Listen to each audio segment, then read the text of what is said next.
ফের জলপাইগুড়ি শহরে প্রকাশ্য দিবালোকে সোনার হার ছিনতাইয়ের ঘটনায় চাঞ্চল্য ছড়িয়েছে মহিলাদের মধ্যে। প্রশ্ন উঠছে পুলিশের নজরদারি নিয়ে। গ্রাম থেকে জলপাইগুড়ি শহরে এসে 2 ভরি ওজনের সোনার হার ও সেই সাথে সোনার লকেট খোয়ালেন এক গৃহবধূ। জানা গেছে ওই গৃহবধূর নাম জামিলি রোশন। তার বাড়ি জলপাইগুড়ি হলদিবাড়ি রাজ্য সড়কের কোনপাকুড়ি এলাকায়। বুধবার তার স্বামীর সাথে ওই কোনপাকুড়ি এলাকায় থাকা নিজের বাড়ি থেকে অটোয় চেপে জামিলি রোশন জলপাইগুড়ি শহরের শান্তিপাড়ায় আসেন ময়নাগুড়ি যাবেন বলে, কেননা সেখানে অসুস্থ মামাকে দেখতে যাবেন তারা। এরপর শান্তিপাড়া থেকেই ময়নাগুড়িগামী বাসে উঠবেন বলে বাস স্ট্যান্ডের দিকে যেতে গেলে পিছন থেকে 2 হেলমেট পরা ছিনতাইবাজ বাইকে চেপে এসেই ওই গৃহবধূর গলার হার ও লকেট টান মেরে ছিনিয়ে দ্রুত গোশালা মোড়ের দিকে চলে যায়। এমন ঘটনায় মুষড়ে পড়েন ওই গৃহবধূ ও তার স্বামী।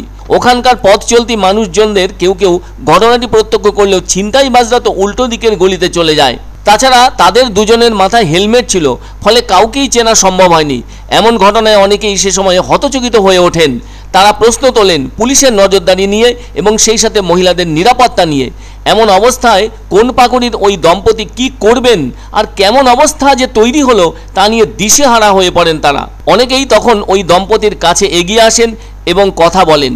তারা জানান সোনার হারটির ওজন 2 ভরি এবং লকেটটিরও ভালো দাম আছে। তবে এ ব্যাপারে গ্রাম্য গৃহবধূ জামিলি রোশন বলেন তার সামনের দিক থেকে লকেট সমেত চেনের প্রায় সবটাই ছিনিয়ে নিয়ে পালিয়ে গেছে ছিনতাইবাজরা। হাড়ের পেছনের সামান্য অংশ নিয়ে গেছে ছিনতাইবাজরা বলে জানান ওই গৃহবধূ।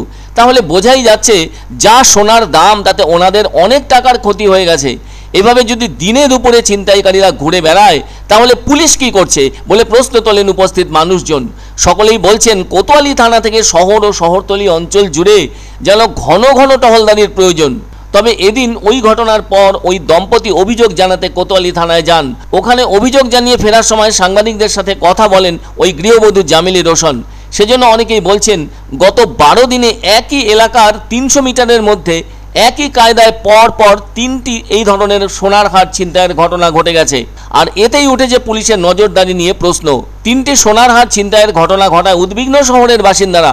অনেকে এমনও প্রশ্ন তুলেছেন মেয়ে বউরা কি শখ করে নিজের গয়নাটুকুও পড়তে পারবে না? এ কেমন অবস্থা তৈরি হয়েছে এই শহরে? সত্যিকারেরই অত্যন্ত খারাপ পরিবেশ লক্ষ্য করছেন সকলে।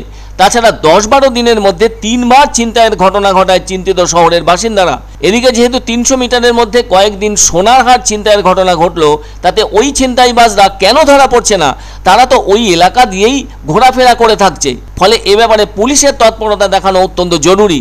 সকলেই চাইছেন পুলিশ ওই ছিনতাইকারীদের গ্রেপ্তার করুক, না হলে আরো কোনো মহিলার এ ধরনের ক্ষতি প্রত্যক্ষ করবেন এই শহরের মানুষজন।